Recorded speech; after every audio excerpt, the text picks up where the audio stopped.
As viagens que eu fazia na memória, né, as viagens imagéticas, antes de aprender a ler, nas figuras, nas ilustrações, tanto do Tesouro da Juventude, que é uma coleção que marca muito o início da minha trajetória como estudante, como aluno, né, da escola fundamental. Elas se ancoram nessa viagem primeira dos meus pais para o Brasil. E aí eu vou um pouquinho mais atrás, que eu estou tendo mais descobertas da viagem do meu avô, que veio nos anos 20, né, no ano de nascimento do meu pai para o Brasil. E fiz recentemente descobertas que estão me movendo para saber mais. Então, essas são viagens interiores muito profundas, né? Então, eu acho que essa palavra-chave, viagem, ela é muito marcante na minha trajetória. E talvez por isso tenha evoluído até eu trabalhar com a viagem, com como a viagem influencia nos sujeitos, nas pessoas, na transformação dos sujeitos, como pessoas, as experiências das pessoas individualmente, mas também coletivamente, porque as viagens que fizeram com que o planeta fosse também ocupado, né, pelas grandes migrações, desde a origem na África e passando por todos os continentes, né? Porque, segundo os estudos antropológicos, a origem está no continente africano e dali foram se espalhando pelo mundo. Então, essas viagens são muito significativas. E essa questão da minha própria introspecção quando criança, né, que me fazia me sentir um pouco diferente do Piccola Itália, dos meus parentes, porque o italiano é muito efusivo, fala alto, muitas vezes gritando, sem se dar conta disso, porque é uma característica da cultura, né, do próprio povo. Então isso me deixava um pouquinho de observador das pessoas, observador de mim mesmo. Claro, hoje eu falo isso no distanciamento, mas na época eu não sabia muito bem. Eu era um pouquinho diferente dos meus primos, das minhas irmãs, e do contexto que a gente vivia. Então, o Tesouro da Juventude me propiciou iniciar essas viagens pelas imagens, quando eu ainda não falava, eu não lia. Então as figuras, as imagens, elas me chamavam a atenção. Quando eu comecei a ler, aí sim eu fui aprofundando. E aí eu fui pelas coisas que me eram mais próximas, né? Contos, fábulas. Quando a escola começou a demandar informações mais específicas, né, de geografia, de história, mesmo de língua, de literatura, porque o Tesouro da Juventude, ele tinha um pouco de tudo, né? Era uma obra multirreferencial, né, com muitas informações de diversos campos, feito de forma orgânica, me parece, né? Tanto é que eu tenho desejo de retomar a consulta a essa coleção para lembrar de mais detalhes desse início dessa minha trajetória na viagem nos textos, na viagem pelas imagens e também na reflexão dessas minhas questões concretas com as minhas questões internas, emocionais, e de desejo de entender mais sobre o mundo, mais sobre as pessoas, mais pelo conhecimento de línguas. E esses elementos foram se reunindo, se interarticulando e os eventos foram acontecendo, né? Na própria escola. O fato de eu ter ido para a escola e no início, os primeiros 4, 5 anos, a gente convivia muito na Piccola Itália. Então, a língua mais falada não era o português, era o calabrês, o dialeto calabrês da Itália, que tem uma confluência de diversas línguas, como eu descobri recentemente. Grego, línguas orientais, francês, alemão. Então, o sul da Itália era uma confluência em diversas épocas desses povos todos. Então, eu acho que isso também pode ter me sensibilizado mais no estudo das línguas, no estudo formal, ter feito com que eu tivesse mais facilidade com isso.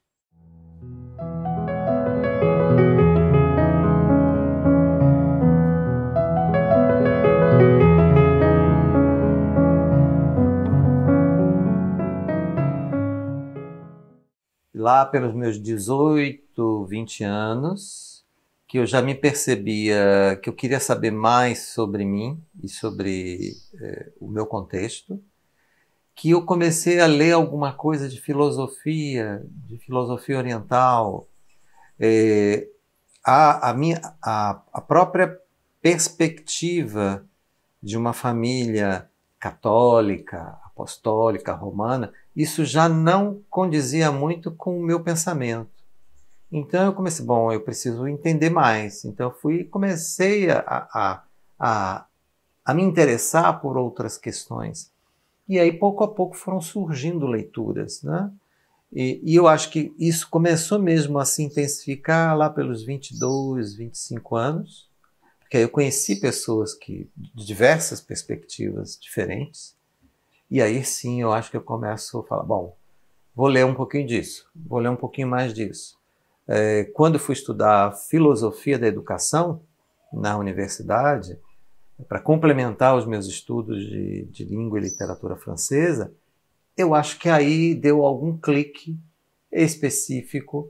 Falei, filosofia é importante.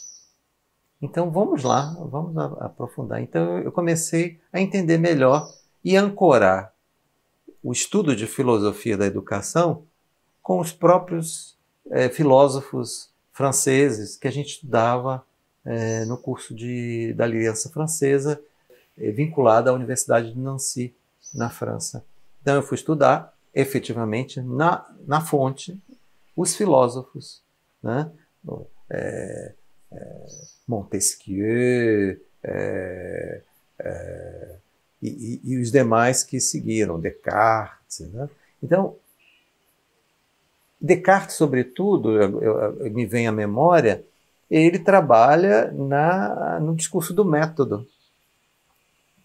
E eu percebo hoje que o discurso do método, durante muito tempo e até hoje também, é um elemento importante nessa organização que a minha própria vida foi tomando, claro, de uma forma não tão pragmática, recortada como faz Descartes, mas a própria perspectiva do bricométodo, da bricolagem metodológica que eu venho desenvolvendo, está ancorada lá atrás nesse conhecimento do método, da metodologia. Tudo na vida tem um método. Quando eu fui estudar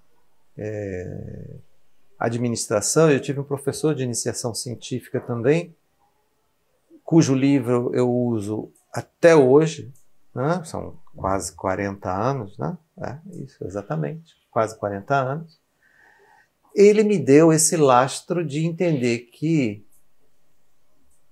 a gente, para avançar, precisa se organizar, precisa ter ordem. E uma ordem e uma hierarquia de conhecimentos também.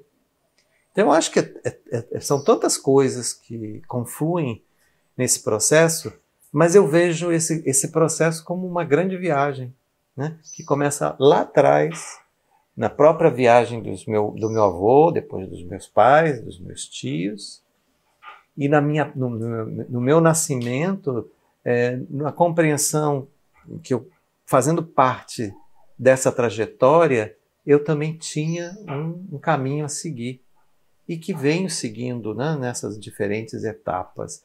E em cada etapa, em cada pausa, se a gente pode utilizar essa metáfora, né, da viagem, a viagem ela não é feita de um ponto a outro e acabou. Ela é feita de pausas. Em cada pausa, você aprofunda o conhecimento. Se a gente pensar numa viagem física, né, bom, eu vou daqui até Manaus. Eu posso ir de avião, direto, ou eu escolho um itinerário diferente. Vou fazendo escalas. Ou se eu quiser, se eu tiver tempo e disposição, eu posso ir de carro. E aí eu vou parando e conhecendo em cada etapa mais alguma coisa. E aí eu lembro do Grand Tour, né? No turismo a gente estuda o Grand Tour como uma viagem de conhecimento feita lá no século XVI, XVII, que era feita por jovens da classe nobre, inicialmente, que iam, depois de estudar teoricamente os clássicos, as línguas e tudo, e todos os outros conhecimentos, eles faziam uma viagem normalmente, de 6 meses a 1 ano ou mais, para aprofundar e praticar esses conhecimentos e estabelecer as redes de relacionamento.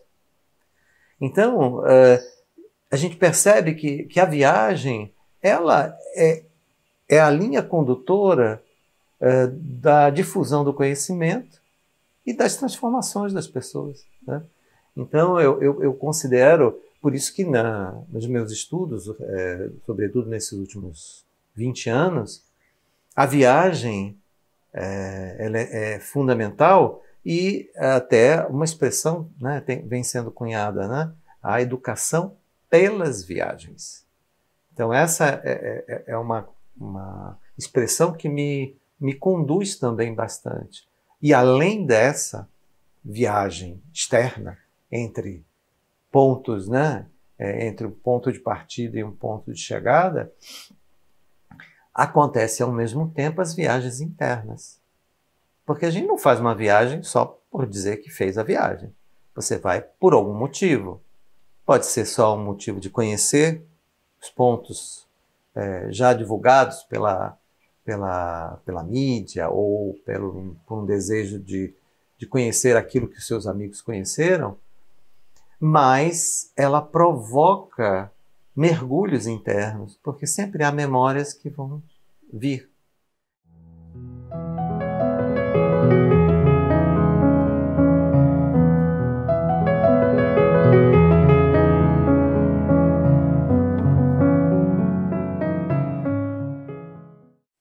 Então, o primeiro contato com a língua francesa foi na escola pública, porque na época eram oferecidas 2 línguas, a língua francesa e a língua inglesa.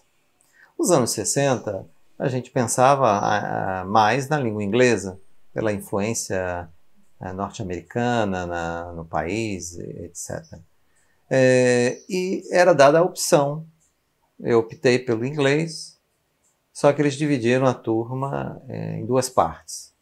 Do número 1 ao número 20 e poucos era francês e depois inglês. Como meu nome começa com B, né? Biagio, eu fiquei na turma de francês. Fiquei um pouquinho insatisfeito inicialmente, mas essa insatisfação ela foi, assim, se diluiu no primeiro contato com o professor. Porque era um professor francês, nativo, também professor da Aliança Francesa, e que era professor da escola pública, e que utilizava a mesma metodologia desenvolvida na Aliança Francesa, que ancorava o ensino da língua junto ao ensino da cultura francesa. Então, esse foi o grande primeiro passaporte no conhecimento da língua e da literatura francesas. E, a partir daí, as coisas foram seguindo. Claro, inicialmente lentamente.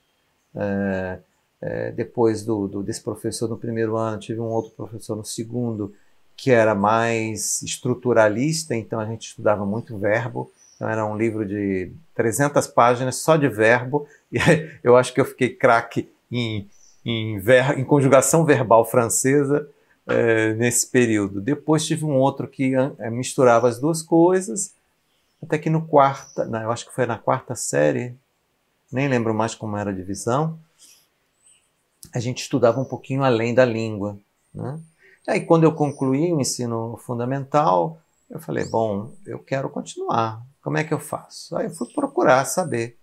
E aí eu consegui, eu vi que na Aliança eles faziam seleção para bolsas, e tinha uma quantidade reservada a quem era da escola pública. Aí, no primeiro ano, eu consegui uma bolsa de 100%. Aí depois eu continuei com bolsa até o final da minha formação. Eu estudei na Aliança Francesa quase 10 anos. Então eu fiz toda a formação desde o básico até o nível superior e com a certificação de uma universidade francesa no final, que era o curso de Língua e Literaturas Francesas. Então esse passaporte ele me deu acesso nas suas diversas etapas, nas suas diversas paradas, ao conhecimento da literatura francesa, da civilização francesa, porque os estudos eram assim um pouquinho estruturados mesmo, né? Você estudava a língua, estudava a literatura, estudava a civilização. A civilização incluía geografia, dados estatísticos, atualidades. E dentro da literatura a gente estudava também a filosofia, porque a maior parte algumas obras da literatura eram de filósofos. E além claro,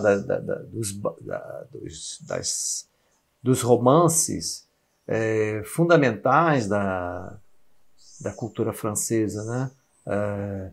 O Le Rouge et le Noir, né? O Vermelho e o Preto, Madame Bovary e outros, né? Além da história francesa, das diversas etapas, desde lá na Idade Média até a história atual.